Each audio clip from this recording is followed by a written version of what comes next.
Thakur ji one जाते हैं गैया चराने के लिए। तो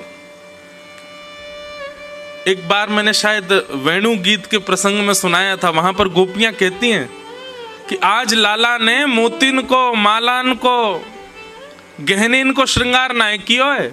तो आज लाला ने कहा पहनो है? बोले गैयान को दूध निकालते समय उनके पैर दोहनी ते बांध दिए जाएं। बात कहा के जो है लोभना। अब भैया किंचन आवाज आ रही है सबको? पीछे वार इनने आ रही है। तो गैया को जब दूध निकाले तो वह समय गैया के पाम बांध दिए जाएं पीछे। काय को कि कहीं गैया अगर हाथ पाम अपने पाम चलावेगी तो वो जो दूध जा में भरो जा रहा है वो कहीं दोहनी गिर नहीं जाए। सो जो रस्सी ते गैया के पाम बांधे जाए वाकू कहें लोभना। वहां में गोबर भी लगो रहे, वहां में मट्टी भी लगी रहे और बड़ी मोटी सी रस्सी रहे। सो आज ठाकुर जी ने मोतिन को, मालान को, स्वर्ण को श्रृंगार ना किया है। आज ठाकुर जी ने खूब सारे लोभना लिए और एक अपने सिर पे बांध लियो है, एक दो अपने गले में बांध लिए, वही के बाजूबंद बना लिए, वही को यहाँ पर बांध लियो है, वही को करधनी में कमर में बांध लियो है। और ठाकुर जी ने आज सर्वांगीण अंग में लोभना धारण किए। आहा, वेणु गीत का श्लोक है, मुझे श्लोक याद नहीं है, पर वहां पर गोपियां कहती हैं आज ठाकुर जी कितने सुंदर लग रहे हैं। क्यों? अरे सखी देखो, कोई श्रृंगार ऐसा नहीं है। आज को श्रृंगार तो प्रसाद बांट रहा है। मतलब बोले ठाकुर जी जब चल रहे हैं तो गले में पहनी भई रस्सी, हाथन में पहने भई बाजूबंद, कड़ूलान के रूप में लोभना, उन सबन में मट्टी और गोबर जो लग रहा का है वो ठाकुर जी के चलवे ते नेक नेक गिर रहे हो है और ठाकुर जी के अंग पे भी लग रहे हो है। कितने सुंदर लग रहे हैं ठाकुर जी। तभी वर्णन करते हैं कि आज ठाकुर जी जैसे ही वन में गए, सावन को महीना, हवा चलना रही, सो ठाकुर जी को सर्वांगीण अंग जो है का है वो गीला है, गो पसीनाते प्रश्वेत के बिंदुनते। ठाकुर जी बोले हे मधुमंगल श्रीदामा, बहुत जोर की गर्मी लग रही है यार, कछु करो। भाई लाला तू अपने सबरे लोभना उतार दे। सो ठाकुर जी ने अपने सिर पे पहनो भयो, हाथन में, कलेन में, सब जो भी गैयान की रस्सी हिकाई पाम बांधवे की सब दे दें मधुमंगल को। तो मधुमंगल ने एक ते एक दूसरी घुर्र गांठ बांध करके और पेड़ पे एक रस्सी डाली और नीचे घुर्र गांठ बांध के एक तरफ ते एक पैर ते ठाकुर जी चढ़ गए, दूसरी तरफ ते मधुमंगल चढ़ गए और यहाँ श्रीदामा आदि सब सखा व रस्सी को पकड़ करके दोनों उनको झोटा दे रहे हैं, झुला रहे हैं। जैसे ही झूला झूलना प्रारंभ किया और ऐसे मौसम में ठाकुर जी को ने सुंदर व्यार को अनुभव भयो, तो ठाकुर जी को एक स्वभाव है, जैसे ही कछु ठाकुर जी को भाव है, ठाकुर जी के तुरंत मन में आ जाए कि ये तो श्री जी को प्रस्तुत होना चाहिए, ये तो हमारी श्यामा जी की सेवा में जाना चाहिए। झूला झूलते झूलते ठाकुर जी बोले मधुमंगल तेरे संग आनंद ना आ रहा, तू उतर जा और सुन। श्यामा जी को निमंत्रण दिया, उनको बुलाएला, देख कितना सुंदर आनंद आ रहा है। मधुमंगल बोला हम्मेदारी के झूला बनायो हमने, सब करो हमने और झुलावे को श्यामा जी को। अरे तो को बाद में झुला लूंगा, तू उनको बुलाएला। आहा, राधे झूलन पधारो घेर आए बदरा, घेर आए बदरा, घेर आए बदरा, घेर आए बदरा, घेर आए बदरा, श्यामा झूलन पधारो घेर आए बदरा। आहा, किशोरी जी अपनी सब सखीन के संग आई हैं। जैसे ही ललता विशाखा ने आकर के देखी कोरी रस्सी पड़ी है, बस क्या करोगे लाला? बोले यहाँ पे श्यामा जी को बैठाओ, उनको झूला झुलाएंगे। अरे तुम्हें नेक शर्म नहीं आई है? इतनी निष्ठुर रस्सी पे हमारी कोमल सी किशोरी जी को बैठाओगे? श्रम है जाए को लाडली जू को। किशोरी जी के श्रम को भाव सुनते ही सबन में होड़ लगी है महाराज। सब जा रहे हैं और ढूंढ ढूंढ के सामग्री ऐसी ला रहे हैं कि वह झूला को इतनो सुगम बना दें, इतनो सुंदर बना दें कि हमारी श्यामा जी को श्रम नहीं हो। कहीं ते लता लेके आए, कहीं ते ऐसी बेल लेके आए, कहीं ते सुंदर सुंदर पुष्प लेके आए और सब सखी सहचरीन ने सुंदर झूला तैयार किया और वहां पे सुंदर एक पाटो बिछा करके और किशोरी जी को बैठाया हुआ है और किशोरी जी को बैठा करके श्री ठाकुर जी झुला रहे हैं।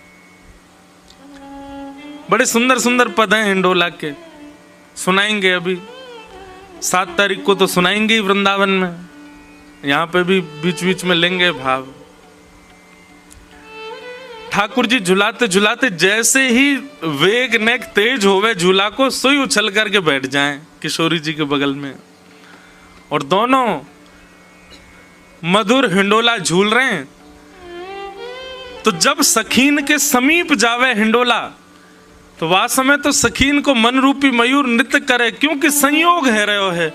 लेकिन जैसे हिंडोला पीछे को जावे वियोग में व्याकुल है जाए, तो वियोग और संयोग दोनों को ये मिश्रण ये एक ही जगह संभव है, एक ही लीला में संभव है और वो है हमारे श्रावण के हिंडोलान की लीला। ऐसे संयोग वियोगात्मक लीला ठाकुर जी संपादित कर रहे हैं झूला झूल करके। एक जगह तो पद है झूला झूलत चतुर्भुज नाथ। अब मन में भाव आवे कि चतुर्भुज ठाकुर जी झूला कब से झूलन लगे, शंख चक्र गदा पद्मधारी ठाकुर जी झूला झूल रहे हैं, तब वहां को भाव आवे चतुर्भुज नाथ मतलब 2 भुजा किशोरी जी की हैं, 2 भुजा ठाकुर जी की हैं। एक दूसरे ते कमर लगा के बैठे, मतलब ठाकुर जी पल्लंकु मुंह करके, किशोरी जी इतकू मुंह करके, यहाँ ते किशोरी जी ने पकड़ रखो है और पीछे ते ठाकुर जी ने, और दोनों की कमर आपस में मिल रही है, पीठ आपस में जुड़ रही है और सब सखी झुला रही है। बड़ा सुंदर ये श्रावण को महीना है, हमारे लाल जी और किशोरी जी खूब सुख पामे। मीराबाई क्या कह रही हैं? कहो तो कुसुमल साड़ी रंगावा। किसी पीत वस्त्र पहने हुए महात्मा को देखती हैं तो मीराबाई पूछती हैं आपने सारे वस्त्र पीले ही क्यों पहने हैं, इनको पहनवे को अभिप्राय क्या है? संत कहते हैं कि इन वस्त्रों को धारण करने से ये प्रमाणित होता है कि हम ठाकुर जी के हैं। आहा, मीराबाई दौड़ करके गई, जहां भी पीले वस्त्र मिले वही पहन के आ गई। सब घर के कह रहे हैं अरे मीरा, तू राजघराने की थोड़ी तो मर्यादा देखा कर, क्या पीले पीले वस्त्र पहन करके जोगन बन के घूम रही है। बोले एक संत मिले थे सुबह, वो कह रहे थे कि पीले वस्त्र पहनने से हम ठाकुर जी के ये प्रमाणित हो जाता है। आहा, किसी को देख करके मीराबाई ने देखा बड़ा सुंदर श्रृंगार किया है, पूछा कि आपने श्रृंगार क्यों किया? बोले कि दुनिया के लोग श्रृंगार करते हैं कि हमसे कोई रीझ जाए, कोई व्यक्ति रीझे, कोई संसारी व्यक्ति रीझे, पर मेरा श्रृंगार तो इसलिए कि श्याम सुंदर रीझे। मीराबाई ने भी अपना उस दिन मानो जितना श्रृंगार सुंदर था राजघराने में सब धारण कर लिया, महंगे महंगे हार, महंगे महंगे मोती, महंगे महंगी चुनरी। क्यों? आज श्रृंगार क्यों किया? आज तो कोई विशेष तिथि नहीं है मीरा। बोले कि आज सुबह कोई मिला था, उसने कहा कि श्रृंगार इसलिए कर रहे हैं ताकि हमारे श्रृंगार से ठाकुर जी रीझ जाएं। अगले दिन मीराबाई ने किसी को देखा, उसके सिर पर केश ही नहीं थे। मीराबाई ने उसको देख के कहा तुमने केश क्यों मुड़वा दिए? बोले शास्त्र आज्ञा करते हैं पंचविंशति तत्वज्ञ यत्र तत्ताश्रमे वशन जटी मुंडी सिखी वापी मुच्यते नात्र संशय। बोले संसार के विषय भोगों से जो विरक्त हो जाता है और ठाकुर जी के सुंदर भाव में जो उन्मुक्त हो जाता है, वो इसी प्रकार ऐसा भेष धारण करके रखता है कि अब संसार उससे ना रीझे, केवल श्याम सुंदर रीझे। केश धारण करने से संसार का कहीं ना कहीं आसक्ति आपके प्रति हो जाती है, हमने वो केश हटा दिए जिससे संसार ना रीझे। मीराबाई तो रोने लगी और महल में जाकर के अपनी माँ से, पिताजी से, सबसे कहने लगी मेरे केश मुड़वाओ। क्यों? मुझे भी जोगन बनना है, क्योंकि जिससे ठाकुर जी रीझे मुझे वो करना है। भागवत धर्म यही है। अरे भैया, कई बार लोग बोलते हैं मेरे से आकर के, महाराज जी ऐसा ऐसा कर सकते हैं। अरे भाई, किसी ने गलती से भी कह दिया ना कि ऐसा करने से ठाकुर जी मिलेंगे, तो कर दो, उसमें संशय क्यों? किसी ने कह दिया कि यहां पे लौट जाओ तुमको ठाकुर जी मिलेंगे, तो लौटे ही रहो, उठियो मत। फिर उसमें फिर हम संशय क्यों कर रहे हैं? ये ब्रजरज लगा सकते हैं, ये हम ऐसे कर सकते हैं, तुलसी जी में एकादशी को जल डाल सकते हैं, अरे अगर किसी ने गलती से भी कह दिया कि तुम ऐसा करो इससे ठाकुर जी मिल जाएंगे, तो फिर उसमें संशय क्यों? उसमें किसी और से प्रमाण की आवश्यकता क्यों? कर दो बस। जैसे मीराबाई पूछती नहीं है, ज्यादा विचार करती नहीं है, बस कोई गलती से कह दे ऐसा करो मीरा, ठाकुर जी रीझ जाएंगे, मीराबाई लग पड़ती है उसी काम में। जिन भेषा मारो सावरो रीझे, जिन भेषा मेरो सावरो रीझे, जिन भेषा राधा रमण जुरी छे, जिन भेषा राधा रमण, मैं सो ही भेष धरूंगी, हो मैं तो सो ही भेष धरूंगी, हाँ मैं तो सो ही भेष धरूंगी, हो मैं तो सो ही भेष धरूंगी। अरे हाँ, मैं बैरागन हूँगी, मैं बैरागन हूँगी, हो बाला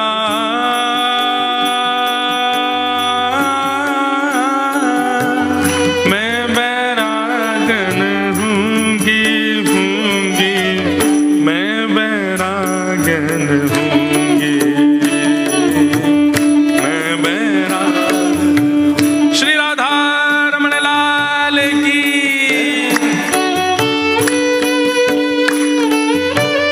करताल बजा के गाओ।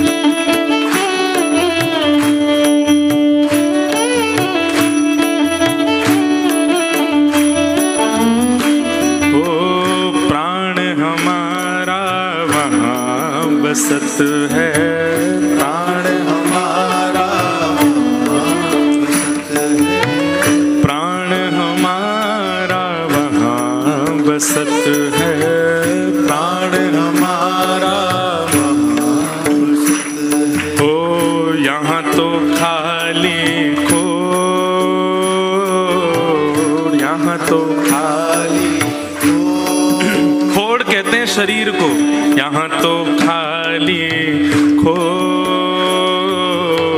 यहाँ तो खाली खोड़।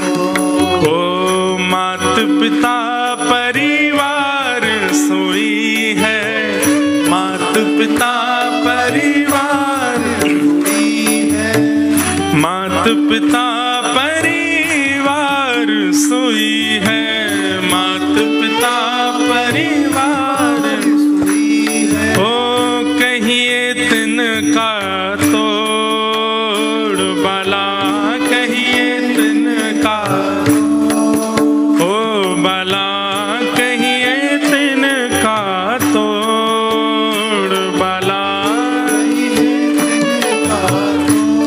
अरे हाँ, मैं बैरागन हूँगी, मैं बैरागन, ओ बाला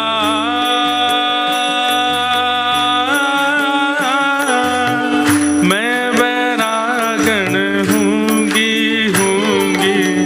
मैं बैरागन हूँगी, मैं बैरागन, ओ मैं बैरागन हूँगी, मैं बैरागन। एक बालक ने मुझसे एक प्रश्न किया, बोले महाराज जी, यदि हम मीराबाई का अनुसरण करें तो कई जगह शास्त्रों की बात और मीराबाई की करनी मेल नहीं खाती। माता पिता की आज्ञा की अवहेलना होती है, पति परिवार कुल कानी उन सब का त्याग करना पड़ता है, तब जाकर के मीराबाई जैसा भाव संपन्न हो सकता है। बहुत ध्यान से सुनना। और वहीं शास्त्र कहते हैं माता पिता की आज्ञा मानो, आदि आदि व्यवहार निभाओ, संसार में जिस काम से आए हो वो करो। इसमें एक उत्तर समझ में आता है, बहुत ध्यान से सुनना।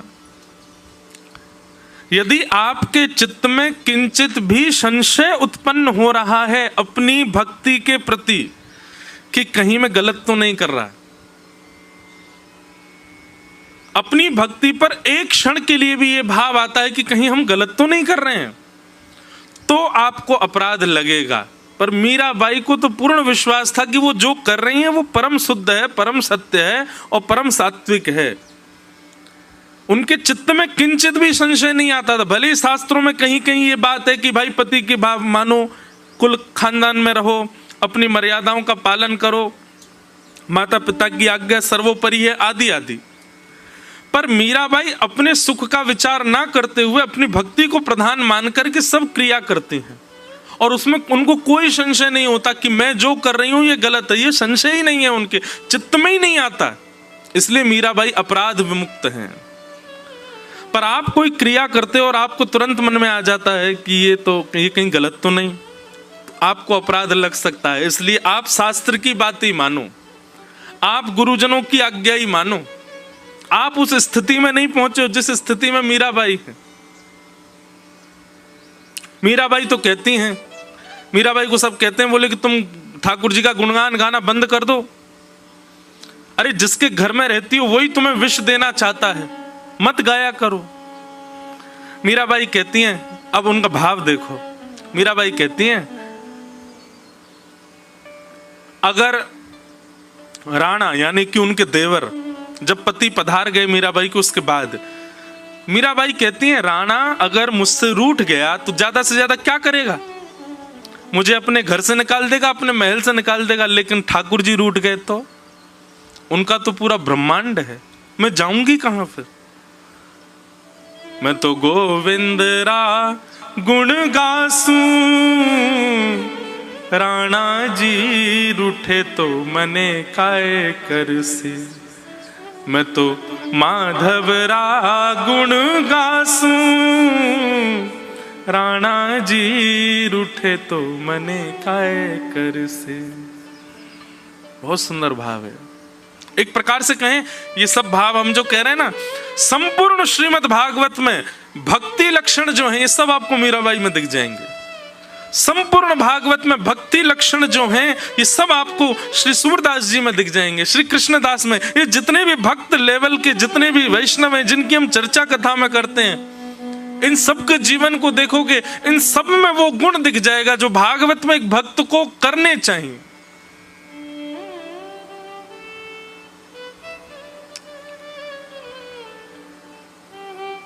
हमें अभी भी चिंता है, कहीं हम वृंदावन गए तो वो नाराज हो जाएगा या वो हो जाएगा, ये हो जाए। आपके लिए वो नाराजगी ज्यादा महत्वपूर्ण है उसकी, आपके लिए ठाकुर जी महत्वपूर्ण, आप विचार ही नहीं करोगे। अरे संसार के विषय भोगने में व्यक्ति बिल्कुल विचार नहीं करता। मैं कहीं मदिरा पान करूंगा, माता पिता ना, अरे होंगे तो कोई नहीं, मना लूंगा, पी ले अभी तो। अरे मांस खाना पाप है, हम हमारे यहाँ मांस नहीं खाते। कोई बात, कौन देख रहा, खा लो। वहां पाप करने में इतनी चिंता नहीं होती व्यक्ति को, लेकिन ठाकुर जी भजन करने में कितनी चिंता करता है, कितना विचार करता है, ये करूं तो ये हो जाए, ये करूं तो ये हो जाए, वो सोचे ये करें। व्यक्ति दूषित कर्म करने में भयभीत होते हुए भी कर देता है और भजन करने में भयभीत होते ही छोड़ देता है। अभी कनाडा में मैं था तो वहां पर हमारे लाल जी बड़े विचित्र हैं। शनिवार रविवार छुट्टी होती है तो उस दिन तो किसी को दर्शन देने के लिए आज्ञा नहीं करी। सोमवार को जिस दिन सबका काम होता है उस दिन श्री लाल जी के मन में भाव आया, आज हम सबको दर्शन देंगे। तो हमने रविवार को कहा कि भाई कल ठाकुर जी का दर्शन 2 बजे से दोपहर में होगा। तो जितने लोग बैठे सब बोले महाराज जी हमारे तो काम होते हैं, किसी का कॉलेज होता है, किसी। मैंने भाई अब तो यही उपचार है, परसों तो हम जा रहे हैं वापस, कल ही दर्शन होंगे लाल जी के। अब हमको ऐसा भाव आया कि वही आएगा जो अधिकारी होगा, सब नहीं आएंगे, भीड़ नहीं आएगी। दूसरे दिन महाराज इतनी भीड़ आई लाल जी का दर्शन करने। अब मैं सबसे पूछूं तुम्हारा काम, बोले हम सिक लीव डाल के आए हैं, हम झूठ बोल के आए हैं, हमारा लंच टाइम था हम भाग के आए हैं। 2 बालक आए, बड़े प्रसन्न मुद्रा में नाच रहे थे। मैंने कहा हाँ भाई तुम्हारा काम? बोले हमको तो महाराज जी हमारे काम से फायर कर दिया, निकाल दिया। मैं तो नाच क्यों रहे हो? बोले श्री गिरधर लाल जी ने आज ऐसा लगता है कि स्वीकार किया, एक बंधन था वो छुड़वा ही दिया हमारा। अरे मिल की घर कैसे चलेगा तुम्हारा? बोले कुछ दूसरी व्यवस्था इन्होंने छुड़वाया, यही करेंगे। मैंने कहा बस ये विश्वास चाहिए जैसा है। अब संसारी व्यक्ति तो इस बात में मुझे कोस सकता है, मतलब क्या सिखा रहे हो तुम लोगों को, सब छोड़ छाड़ दो हैं, ये सिखा रहे हो। हम कभी नहीं कह रहे, बिल्कुल बने रहो जहां हो वहीं के रहो। लेकिन जिस दिन ऐसा अटूट विश्वास हो गया ना, मेरे कहने से नहीं छोड़ोगे, तुम खुद ही छोड़ दोगे सब।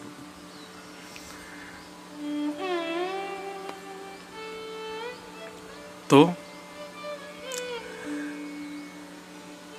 भागवत धर्म क्या है?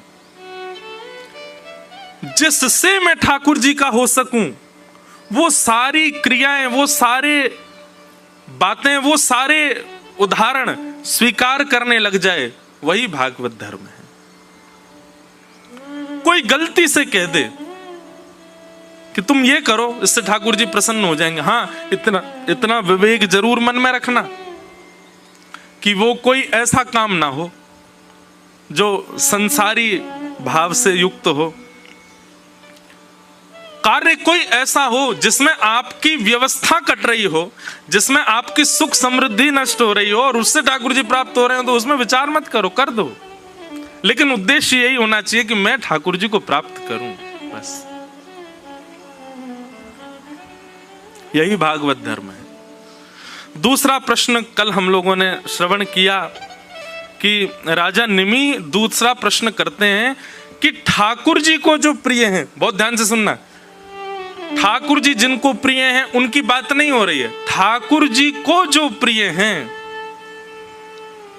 उनके लक्षण क्या होते हैं, उनका स्वरूप कैसा होता है, उनका स्वभाव कैसा होता है, वो बोलते कैसे हैं, वो बैठते कैसे हैं, वो चलते फिरते कैसे हैं, वो सोचते कैसे हैं। ठाकुर जी के प्रिय जनों के लक्षण क्या हैं, कृपा करके वो हमको बताओ। हम आपसे एक बात कल भी कह रहे थे, जो लोग आए थे और जो आज आए वो सुन लो।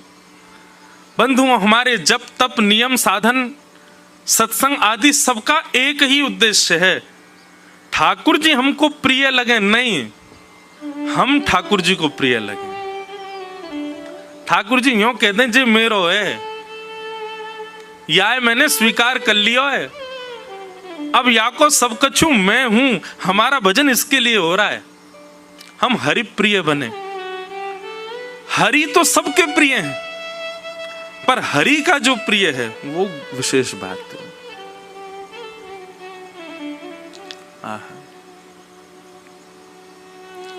तो यहां पर हरि प्रियों के लक्षण बताए गए हैं।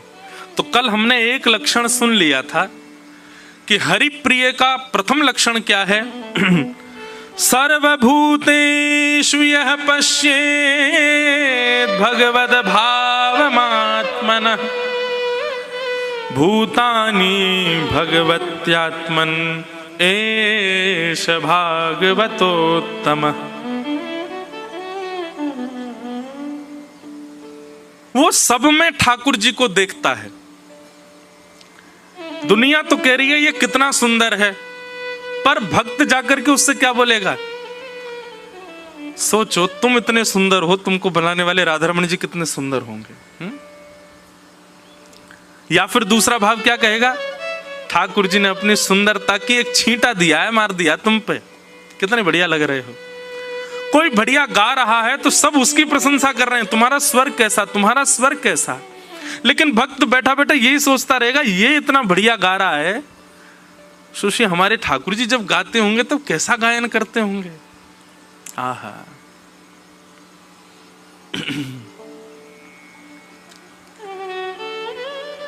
वीणा लेके गावे रंगीली राधे, वीणा लेके गावे। यहाँ पर जो भी थोड़ा बहुत संगीत जानते हो, आज तक आपने ऐसा स्वरूप नहीं देखा होगा कि सितार वादन करने वाला या वीणा बजाने वाला गा भी रहा हो। पर हमारी किशोरी जी कैसी हैं? बोले वीणा लेकर के बैठती हैं और संग संग गाती और हैं। आहा, इतना सुंदर श्री सरस माधुरी जी का पद है। वीणा लेके गावे रंगीली राधे, वीणा लेके गावे रंगीली राधे, वीणा लेके गावे रंगीली राधे, वीणा लेके गावे रंगीली राधे। श्याम रूप अभिराम अधर धर, श्याम रूप अभिराम अधर धरे, वंशी सरस बजावे, वंशी सरस बजावे। किशोरी जी वीणा बजाती हैं और जब गाती हैं सब पीछे से ठाकुर जी आकर के बैठ जाते हैं और किशोरी जी के स्वर में अपनी वेणु को लग करके और किशोरी जी के साथ साथ पीछे वेणु बजाते हैं ठाकुर जी। बंधु, कभी कभी मन में भाव नहीं आता, हमारी ऐसी कोमल सी किशोरी जी इतनी भारी वीणा लेकर के बैठती हैं और जिनने गिरिराज पर्वत उठा लिया वो नेक्सी जी बंसी लेके बैठे हैं। उल्टा होना चाहिए ना, ठाकुर जी वीणा बजाएं और किशोरी जी बंसी बजाएं। एक बार किशोरी जी ठाकुर जी से बोली हम बंसी बजाएंगे। ठाकुर जी बोले आप बंसी मत बजाओ। बोले क्यों? बोले बजेगी नहीं आपसे। किशोरी जी बोली अच्छा हमसे नहीं बजेगी। ललता विशाखा तुरंत आ गई, ये पहले आ जाएं लड़वे लाल जी थे। कहा कही तुमने? बोले मैं यूं कह रहा हूं कि हमारी श्यामाजू बंसी ना बजा पाएंगी। अच्छा, हमारी लाडली जू जब चले ना तो उनके पामन की नूपुर उनकी ध्वनि पे राग रागनी वारे वारे जामे, और तुम यूं कह रहे हो हमारी लाडली जी बंसी ना बजा पाएंगी? चलो जल्दी अपनी बंसी दो, हमारी किशोरी जी बजाएंगी। अरे मैं कोई किशोरी जी पर संशय ना कर रहा हूं, किशोरी जी पर कोई आक्षेप ना कर रहा हूं, वो साक्षात संगीत स्वरूपा हैं, पर मेरी वंशी जे ना बजा पाएंगी। ललता जी बोली आज तो यही वंशी बजेगी, अब ही बजेगी और तुम्हारे सामने ही बजेगी, लाओ दो। ठाकुर जी बोले ना माननी बात, लो दे दो। हे लाडली जू आज दिखा दो यार, जो बहुत अपने आप को कुछ समझे बंसी बजावे और यूं सोचे कि या के आगे कोई ना है, आज आप बजाए दो, नेक दिखाए दो, अपना स्वर लगाए दो, यही को मूर्छित कर दी हूं बंसी बजाए के। ठाकुर जी खड़े, हाँ श्री जी बजाओ। हमारा तो सौभाग्य कि हमारी वंशी आपकी सेवा में, पर मैं फिर कह रहा हूं जी बजेगी नहीं। किशोरी जी ने अपने अधर पर वेणु धारण करके अपनी कोमल उंगलियों से छिद्रों को आच्छादित किया और जैसे ही प्राण पिरोए बस हवा ही हवा निकले, स्वर नहीं निकले। ललता विशाखा कह रही हैं अरे जल पिला, गलो सूख गो श्यामाजू को जल पिलाए दियो, लेकिन बंसी ना बजे। ठाकुर जी मंद मंद मुस्कुरा रहे। अब मैं कह रहा हूं नए बजेगी, मुंह वापस कर दो। अरे श्यामाजू जी बहुत मायावी है, ये अपनी माया ते कछु कर सके, याने जरूर बंसी बांध दी होगी, याने बंसी को टोना टोटका करके वाके स्वर सबरे अंतर ध्यान कर दिए। नहीं तो हमारी श्यामाजू कोई स्वर को, कोई संगीत के वाद्य को स्पर्श कर दें, अरे स्पर्श मात्र से बजन लगे, ये बंसी क्यों ना बज रही है। ठाकुर जी बोले पहले बंसी वापस करो फिर बताऊंगा। किशोरी जी ने बंसी वापस करी। ठाकुर जी बोले अच्छा एक बात बताओ, आप वंशी को वादन करते समय मन में कौन को चिंतन कर रही हो? किशोरी जी बोली मैं तो कोई भी वाद्य बजाऊं आपको ही चिंतन करूं। बोले यही तो गलती कर रही हो। ये वंशी जो है ना हमारी अनन्य भक्त है। अनन्य को मतलब कहा हुआ एक के अलावा दूसरे को ना भजे ये। और या वंशी में नित्य आपको ही चिंतन होवे, या वंशी में नित्य आपको स्मरण होवे। ये वंशी आपकी भक्ता है और आप या वंशी से मेरी भक्ति करोगी तो ये वंशी कैसे बजेगी? हे श्यामाजू, आप नेत्र बंद करके अपनों ही चिंतन करो, मतलब अपने ही स्वरूप को ध्यान करो। जब आप अपनों ध्यान करोगी तब ये वंशी बजेगी, क्योंकि या वंशी में तो नित्य आपको ही गायन की हो जाए। किशोरी जी ने अधर पर वंशी रख के जैसे स्वयं को स्मरण किया, अपने रूप नख, अपने रूप नेत्र आदि को स्मरण किया, अपनों ही स्मरण करके जैसे वंशी अधर पर धरी, बिना फूंक के वंशी बजन लगी। किशोरी जी के नेत्र सजल है गए, दौड़ करके अंक में भर लिए श्याम सुंदर। आपकी या अनन्य प्रेम पे ही तो मेरा मन करे कि मैं वारी वारी जाऊं। अरे स्वयं तो अनन्य है, अपने अंग संग रहवे वारे सब वस्तु भी अनन्य कर ली आपने।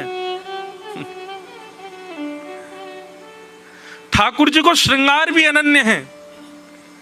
अगर किशोरी जी सन्मुख नहीं है तो वही हीरा ठाकुर जी के थोड़ी पर लगो लगो चमकेगो नहीं। ठाकुर जी को मुकुट भी अनन्य है, वही मुकुट जो नित्य श्री जी के बगल में अत्यंत शोभायमान होवे। श्री जी से नेक वियोग होने पर वाकी कांति भी फीकी पड़ जाए। ठाकुर जी के बाजूबंद, ठाकुर जी की मधुर जो कोई भी श्रृंगार हैं वे सब भी अनन्य हैं। और सब अनन्य भक्त कौन के हैं? श्री जी के भक्त हैं। जैसे एक व्यक्ति सज धज करके आवे तो उसके साज सज्जा दिखने के लिए उस पर फोकस लाइट होनी बहुत जरूरी है। ऐसे हमारे ठाकुर जी कितने सुंदर बनियाम हैं। श्यामाजू को यदि दृष्टि स्वरूप प्रकाश उन पर नहीं पड़े तब तक ठाकुर जी को श्रृंगार चमके ना है। या को मतलब श्रृंगार में कमी नहीं है, वो श्रृंगार सब अनन्य है जाए। किशोरी जी के भक्त है जाए सब। जब किशोरी जी सामने आमे तभी आनंद होवे।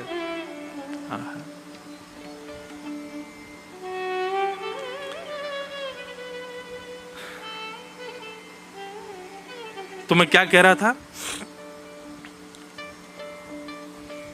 हरिप्रिय का लक्षण क्या है? वो किसी की भी अच्छे गुण को देखता है तो उस अच्छे गुण में ठाकुर जी का भाव सोचता है। ये इतना अच्छा बोलते हैं, ठाकुर जी कितना मधुर बोलते होंगे। ये इतना अच्छा गाते हैं, ठाकुर जी कैसा गाते होंगे। किसी में भी उस व्यक्ति विशेष की प्रधानता ना मान करके ठाकुर जी की प्रधानता मानता है। ये उत्तम भागवत का हरिप्रिय का लक्षण है।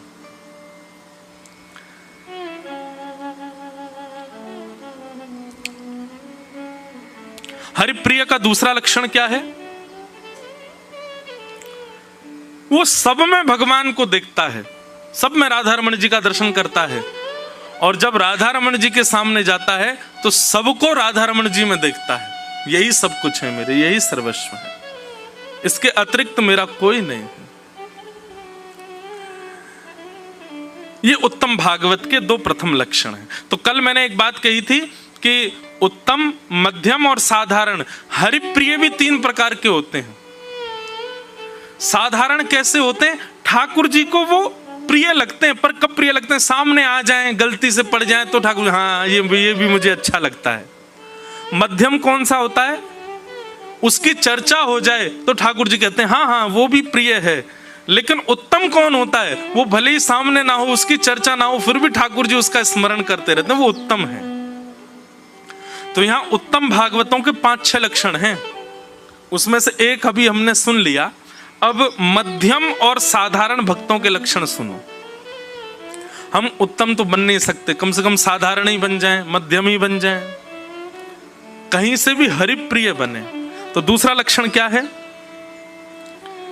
ईश्वरे तदधीनेषु बालशेषु द्विषस्तु च प्रेम मैत्री कृपापेक्षा य करोति स मध्यम।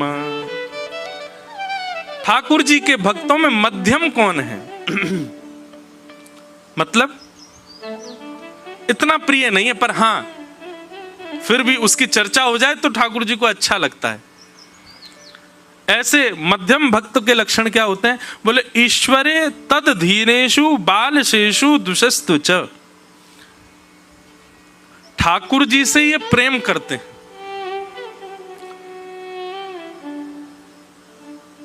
पर इनकी दृष्टि में थोड़ा सा भेद आ जाता है। इसको भेद नहीं कहेंगे,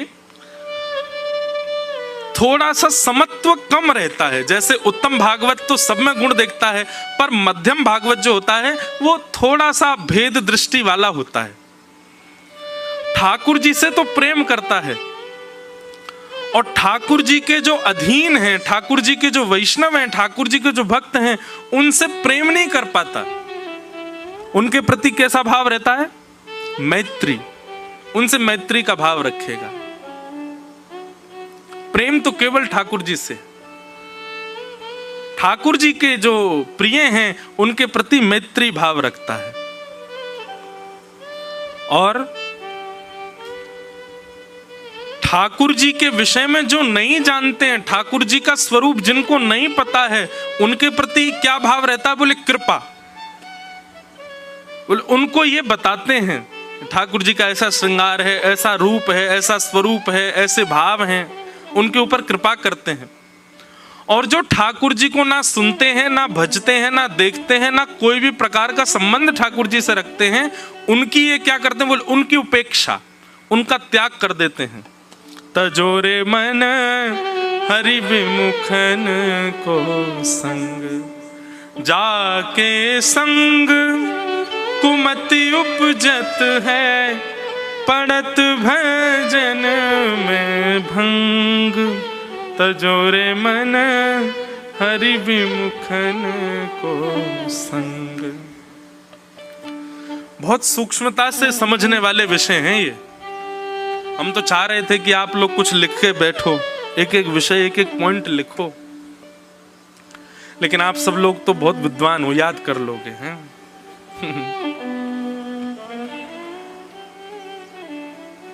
मध्यम भागवत का क्या लक्षण है?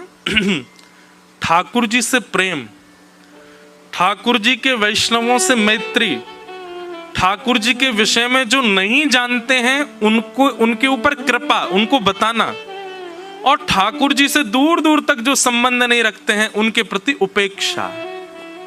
उपेक्षा मतलब उनसे बिल्कुल ही संबंध खत्म, ये हमारे कुछ है ही नहीं है।